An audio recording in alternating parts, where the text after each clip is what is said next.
You're listening to Stimulus Tech Talk, a conversation-based podcast created by Stimulus Technologies that covers a range of topics related to business and technology. Welcome to Stimulus Tech Talk. I'm Sherry Lipp, the marketing manager at Stimulus Technologies, and I am here with Nathan Whitaker, the CEO of Stimulus Technologies, and we are going to expand on a subject we brought up in the last podcast, which is the end of life of Windows 10. Welcome, Nathan. I think it's appropriate. We're recording the day after Halloween, so, all the ghosts and goblins of the dead from yesterday. But welcome everybody to the podcast, and be an interesting discussion today. Yeah, so we have been through, I know, Nathan, you've probably been through a lot of end of lives because you've been in this business a long time. I've been through one, it feels like yesterday, but we're coming up on another end of life. So can we talk about, to start out, like, what does that mean? Yeah, when you said that, I mean, all the operating systems I've seen just like blew through my head. So when I started in the business, I think it was DOS 5.0 was the operating system that I used in the late 1980s. That was after my Atari 800 XL. So anyways, end of life means that the manufacturer is no longer providing patches or updates to the piece of software. So that basically means that any issues that you have that could be security bugs with the system, it could be problems with the software, whatever it may be, the manufacturer sets a date that they say that they're no longer going to release any updates for it. Doesn't mean that it stops working. It just means that there's no for future updates for the software. So this is happening in about a year, in October of 2025. Why is it important to start thinking about it now? Well, probably the biggest one I think we went through in recent memory was Windows 7 to Windows 10. And I think a lot of people can remember that. Every time there's a major operating system change or upgrade, the hardware requirements of that system generally increase. So I think we deal with it a lot, maybe on our mobile devices. That you stop receiving updates, you stop receiving, maybe can't get apps that you want anymore because the version of the operating system you're running is no longer supported, or the newest one is no longer supported on your old hardware. And so you upgrade your phone, and we kind of do that every like 2 or 3 years, I think, on our phones, right? Maybe 5 years. We upgrade our phones because we're kind of forced into it to receive the latest systems. With desktop and laptop computers, Microsoft has an approximately 10-year life cycle of their operating system. So believe it or not, Windows 10 has been out for 9 years as of 2024, so it'll be 10 years next year. And again, it seems like yesterday we were just upgrading from Windows 7 to Windows 10, and now the requirement is to go from Windows 10 to Windows 11. And the reason for needing to plan for it now is that your hardware that you have may not be capable of running Windows 11. And that's why businesses should start planning, well in advance and budgeting for those upgrades. We have some customers that may have done a Windows 7 to Windows 10 upgrade of the operating system, but kept the same hardware. So their hardware might be, over 10 years old, and it's just not capable of running the latest version of Windows. So having to replace, maybe hundreds of computers in your environment can be very costly. And so planning and budgeting for that is, I think, a good thing. Additionally, companies are looking to maybe spend some money in different tax years. And so, again, we're in November of 2024 right now. and maybe you want to spend and order some equipment in 2024 to get it on this year's tax year. So it'd be a good time to start thinking about it now. Can't get them all deployed in a month and a half, but certainly it would be good to plan for that over the next year, and maybe the purchases should happen this year, so that you can expense those out appropriately. So that's why planning is important, because you just can't, it's very disruptive on an organization to replace hardware, especially for a lot of users. And doing that slowly over time is the best way to achieve success in it. Yeah, and I imagine, when we're helping people, there's a supply chain issue too. You can't order 1,000 new devices at once and spread them out amongst everybody, I imagine. Yeah, I mean, I think we did a count, and you mentioned 1,000, and I think we're somewhere in our organization well over 1,000, somewhere between 1,000 and 2,000 devices we need to replace, um, for our clients. And so, as a service provider, we have a fixed amount of labor to do this work. Our suppliers with the hardware have a fixed amount of supply that's being produced. Um, so it's important to start now. So October next year, you're thinking, oh, I can do it in a week, but there might not be availability to do that, whether it's labor or hardware. And how can businesses start to assess their hardware needs for this? So a couple of ways. One of the things that we do at Stimulus Technologies is we provide a monthly hardware report, and that can be emailed to you. Our technical account managers also bring that report during our reviews, at least quarterly, with our clients. And so that's a good way to start if you're a Stimulus client. The other way, if you're not a stimulus client, is you can do it yourself. Microsoft has a tool. If you do a quick search on Microsoft's website, you can see if your hardware is capable of running Windows 11, and it'll just do a quick assessment on your hardware and then give you a recommendation if it's available or not. So one of those two ways, you can do a self-assessment on every device that you have inside your organization, and it's really important that every device gets taken care of. Or we can provide you that information. And let's talk a little bit about like why it's important to do the update, because obviously there's people who put it off, and there's kind of the people who are like, don't tell me what to do. And but what are the risks of not doing it?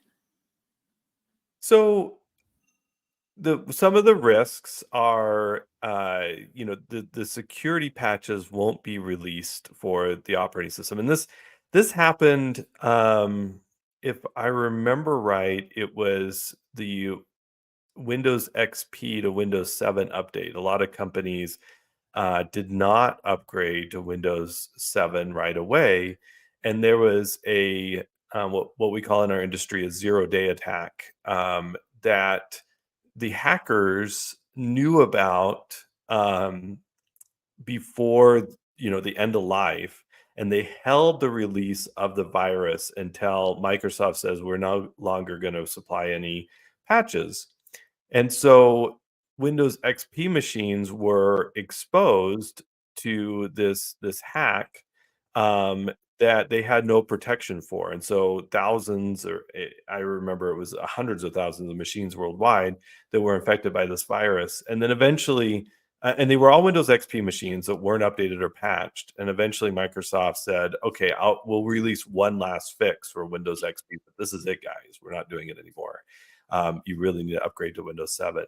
And that's the risk. Is there may be vulnerabilities, there may be problems with Windows 10 that Microsoft isn't aware of, that the hackers are going to wait until after October next year of 2025, to release these and infect machines worldwide. And it's kind of, keeping your operating system up to date is kind of like routine maintenance on your car. It's getting an oil change on your car. It's making sure that your recalls are taken care of on your car. Getting that patched is important. It's preventative maintenance, to prevent more serious things from happening. Um, just just this morning, I got a call from my daughter, my teenage daughter, and she's like, "I'm on my way to school. I just get off the freeway, and my car dies on the side of the road, and it won't go more than 20 miles an hour." Um, and I had to run out there in an emergency and get her to school and then get her car taken to the shop to get looked at.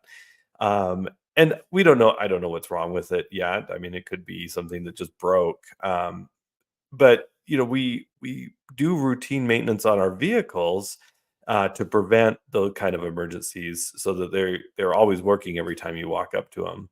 And it's the same thing with our computers. There are routine maintenance things you have to do, which is patching software, especially the operating system, to prevent larger issues from taking down your company. And what so could this also be have something to do with compatibility with other programs on your system and not doing the updates because like you said it still works, so you're sitting there, you're like, well, I'm still working, but like you're saying, is it going to cause problems just with everything as it goes along? Yeah, so a lot of software will not run on older operating systems too. I use the example of apps on your cell phone. I'm sure there's, times that you have a really old cell phone, you say it still works, I can make calls, I can text, but I can't get the latest random app. I was gonna say X, but that's actually the name of an app. So it might be X that you can't get access to, the version, new version of Twitter. And so the system becomes more and more unusable. The other thing about it too is, per most compliance frameworks, you have to be running on the latest operating system, and so you can't be end of life to be compliant. So if you're regulated for any reason, whether it's HIPAA, FTC safeguards, CMMC, if you have to follow NIST, whatever it may be. And most likely for your cybersecurity insurance policy, you have to be on a supported operating system and supported applications on that operating system. So if you let this go by and say, "Oh, it's still working, my computer still works," you would fail an audit um, if you were audited for that compliance, or if you had some type of cyber attack and they got in through that system, the insurance may not pay you for that cyber attack, or may come after you for breach of insurance, because generally you're signing off on those insurance policies saying, I am keeping my operating system up to date. That is one of the first questions that they ask you, is if you're running the most current version and supported version of software. Yeah, that was going to be my next question. Is about compliance because you know that's obviously very important, and people may not realize that's a component of it. So, what can we entice people? What benefits to Windows 11 besides just being the new operating system is there? Well, every version of Windows has better features, better productivity. Microsoft is incorporating some type of some AI in Windows 11 in their latest versions. So Copilot is a big part of that, and integrating that with Windows. Um, it's always, I think, frustrating for a user to go to a new operating system, because they say, "Oh, Microsoft changed where this is. I can't find how to get to the control panel, or where are my printer settings, or whatever it may be." Uh and then you get used to it. And I can tell you, if I put you back in front of Windows XP or Windows 95 and say, "Hey, I need you to work on this, let's work on, Word, 2.0 or whatever, Microsoft Word 2.0 on a Windows 95 machine," you would be so frustrated, because you said all these features that I'm so used to now and love are no longer available. And so that's one of the biggest things and nice things about keeping your system up to date, is you get the latest features. On top of that, if you're replacing hardware, especially if your hardware is more than 5 to 7 years old, um, the performance of the computers will be so much better, and your employees will be more productive, because they're not waiting for the computer to do the work that they're asking it to do. So I we talk in my book about a hardware and software life cycle, and our recommendation is desktops are replaced every 5 to 7 years. Seven's kind of the maximum that I would recommend going. 5 years is a good replacement policy. If you're running laptops, laptops tend to wear out more, especially if they're used mobily. So 3 to 5 years is kind of the range for laptops. And then servers, if you're running a server at your office too, is 5 to 7 years, and keeping that in warranty through that whole period is important, because there's just physical components in these devices that wear out over time. And it's not in your head. They do slow down. Things start working less efficiently inside the machine as they age. The heat and dust and wear and tear on the computers take their toll. There's also, we're using solid state drives now. Solid state drives have a different issue than hard drives, that hard drives would just fail more or less suddenly. You'd have a hard drive crash or something like that.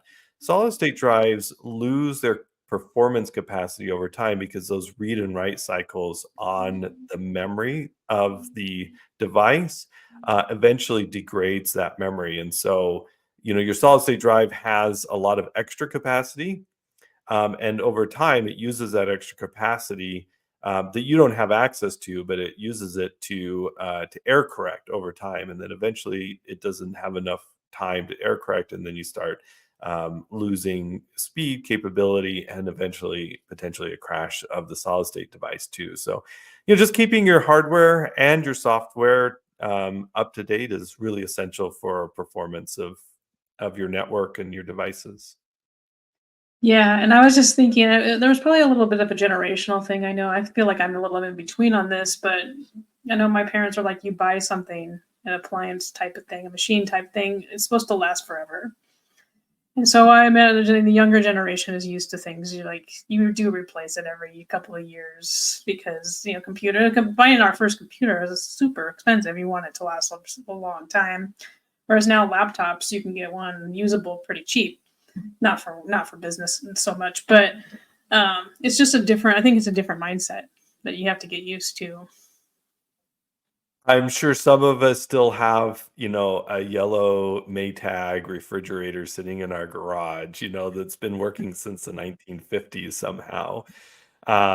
They did, the older devices tend to last a very long time if they're maintained well. But that refrigerator that's sitting in your parents' garage or your garage is probably not very efficient, and using a lot of electricity and generating a lot of extra heat that you have to cool. So uh, there's just a lot of efficiency of keeping our systems up to date. And I think environmentally, it's important to do that. And then, also from a usability standpoint, it's essential to keep these things up to date. All right. Well, as Nathan mentioned, stimulus can help. So, contact us if you need help with this. And any final thoughts on this topic, Nathan? Yeah, I again, going back to the very beginning, make sure we're planning this out. Hopefully in your organization, there is an option to do a free upgrade from Windows 10 to Windows 11. Microsoft, it's just a security or service pack. They don't call them service packs anymore, but it's a feature pack. So you can just move up to Windows 11 if your computer is capable of doing so. So that might be the benefit, that it's no big deal.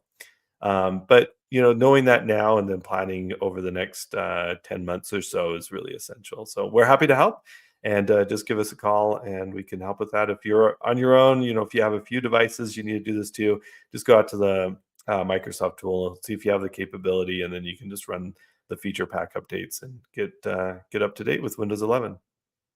All right. Well, thanks, Nathan, and thanks everybody for listening.